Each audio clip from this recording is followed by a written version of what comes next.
So welcome back, everybody. So today I'm just going to go over maybe a little bit of our frustrations we're going through and then talk a little bit about socializing your puppy. First thing though, I want a refund because this is not a puppy. This is... He is so big. Like, look how much I know. You're like, Mommy, I'm sleepy. I know. He's so tired. I know. You like to lick my arm and suck on it. It's a weird thing you do. I definitely don't want a refund. I love this little guy. But he's so big. Like, not even 4 months old yet. He's so big. Look how cute you are. You're so tired. You're like, Mom, put me down. I want to sleep. I know, baby. There you go. You sleep right there. So the frustrations. I think the only thing that's going on that's like really frustrating right now is he's still going around the house grabbing like everything he can. And he's also back to chewing the wood trimming, but it's not that frustrating because like I know why he's doing those things. Gypsy, you're too cute back there. Freaking love her. Anyway, I know he's either doing all the chewing and grabbing stuff either out of boredom, which I can understand because I'm bored too. Like, I want to take him out of the house.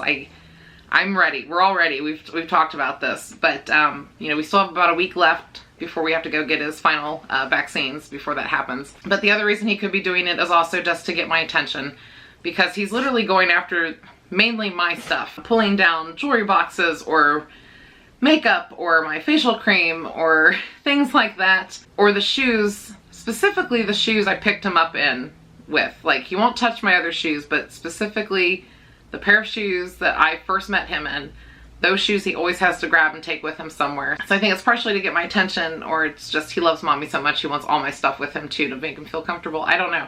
And I have gone through all this before with all my other cow dogs with different levels of obsession of what they want to grab and hoard and, you know, chew throughout the house. So I know this too shall pass, but it's a little irritating. And the other frustrating thing that's kind of going on is training, like trick training, isn't going too well anymore.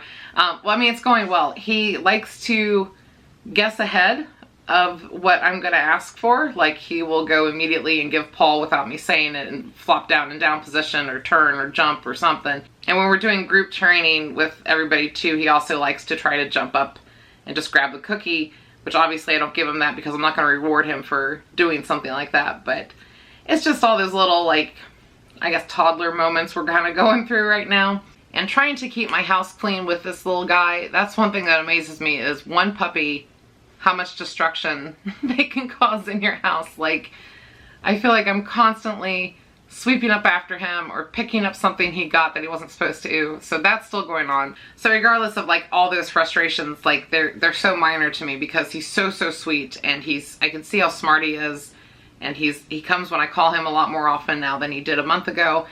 And there's just such a nice bond forming there, and I love him. I love him so much. Like, I know all this will calm down eventually, so I'm not upset about it. Like, I'm frustrated, but I'm not like mad at him for being a puppy. You know what I mean? Like, he's amazing. All right, so on to the socialization stuff. So when my girls were babies, as soon as I was ready to have visitors come to the house to start socializing, I had people like come in every couple days. Like, every 2 to 3 days, people were here socializing with the girls and, you know, giving them positive experiences and all that stuff. And for some reason, when I announced it, when we were ready for Sully to have visitors, everybody said they wanted to come, but there's not many people that have shown up to meet him. I think the main reason there hasn't been too many visitors with him as there was with the girls is everybody's just going through so much stuff right now. But it is a bit upsetting because so many people wanted to meet Gypsy and Clea, and it's like nobody wants to meet Sully. So he has had a couple of visits, 3 total. One was actually from the roofing guy, and he did really well. The roofing guy really wanted to meet Sully, so I let him. And he corrected Sully with the biting thing and did really well. Like, Sully was actually kind of like in shock, like, you do what Mommy does to me. So that was a good experience with a stranger. But when I do have family or friends come over with my dogs, I try to make sure they know how to train with me, if that makes sense. So when they enter my house, I don't want them screaming like, oh my God, it's a puppy, you know, like going all crazy, high pitched. I want them to be kind of as calm as possible, because the more excited and crazy they are, the more excited and nutty the puppy can get. So what I usually have people do is just come in, and I tell my dogs, let's go to the living room, because my living room's right off from my entryway. So, and for the new dogs who don't know what go to the living room means, I just, you know, lead them by their collar into the living room. And once we all go in there, I tell my guests to sit down on the couch. You know, and as they're getting comfortable and situated on the couch, I sometimes try to distract the dogs with a cookie jar. I try to make sure that I have treats and toys available during any visit, especially if it's like, you know, the beginnings of socializing a new dog. I want to make sure I have that stuff handy. So I try to distract them and have them come to me and have them sit and have them be a little bit calm and focus on me, and then I will let them go greet the people that are sitting on the couch. And thankfully most of my friends know like a decent amount of dog training, or a lot of dog training, or, you know, we all kind of given ourselves permission on how to correct our dogs the way we want them to be corrected.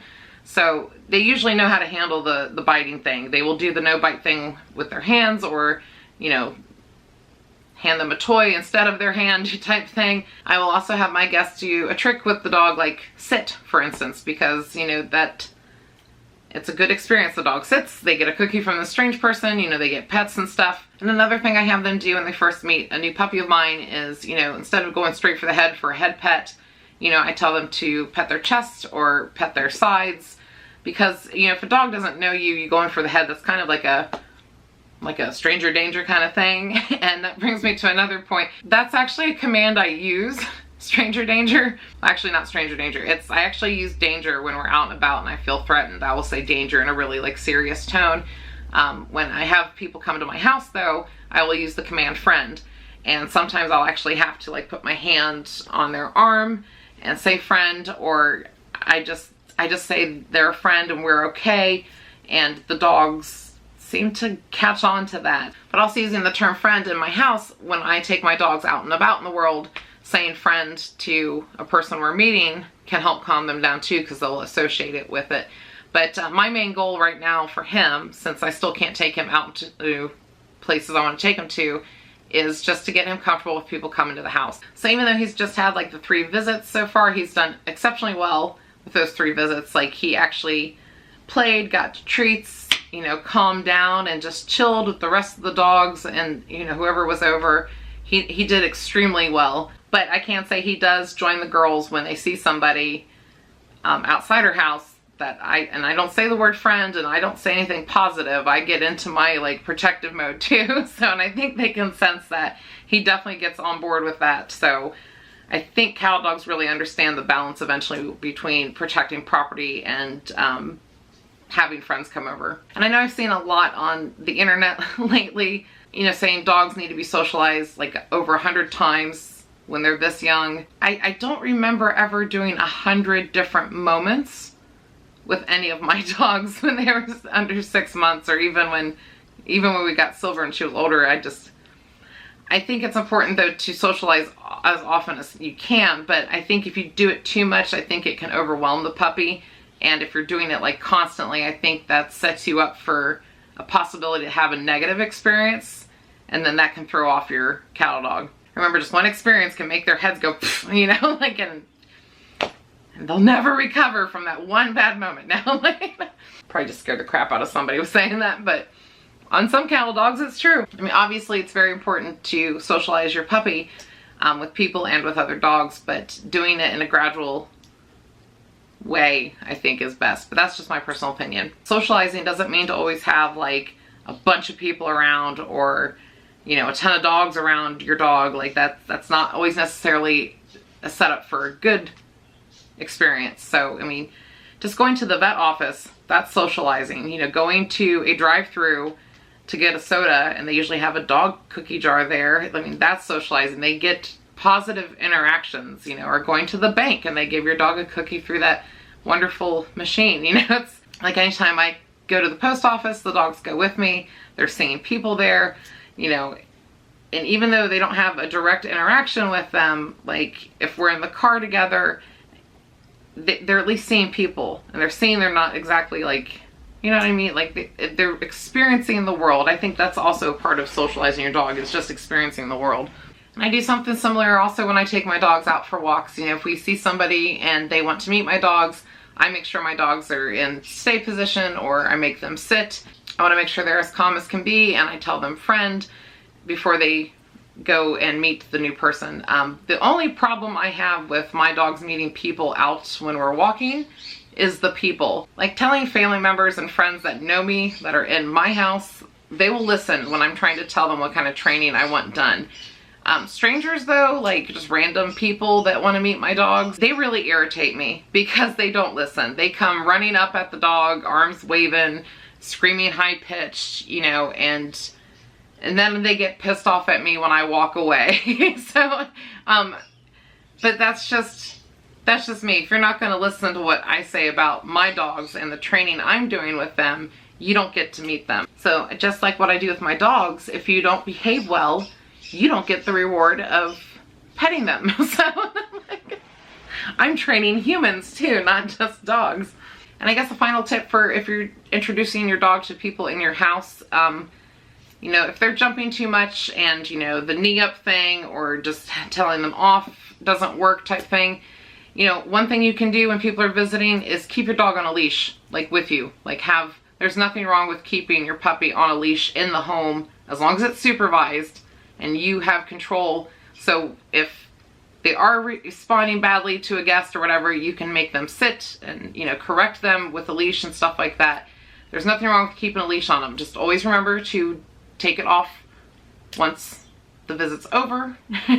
Never leave a puppy with the leash on. I know I say that in almost every video, but I know somebody out there probably would leave it on if I didn't say it. And if worse comes to worse, you can always put up a gate and have the dog sit there and wait, and once the dog is calm, you can let the dog out to come greet the people. But that's just kind of where we're at with things right now. We're just kind of stir crazy. So, and that's just kind of how I start to socialize my puppies. It's just kind of how I've always done it. But that is it for today's video, and yeah. I'm sure there's probably some other frustrating things going on with this little guy, but I can't think of anything because he's so cute and sleepy. He's worth all the frustration. Look at that face. All the frustration. And somebody's going to be getting a nail trim soon because the daggers are back again already. But thank you guys so much for watching.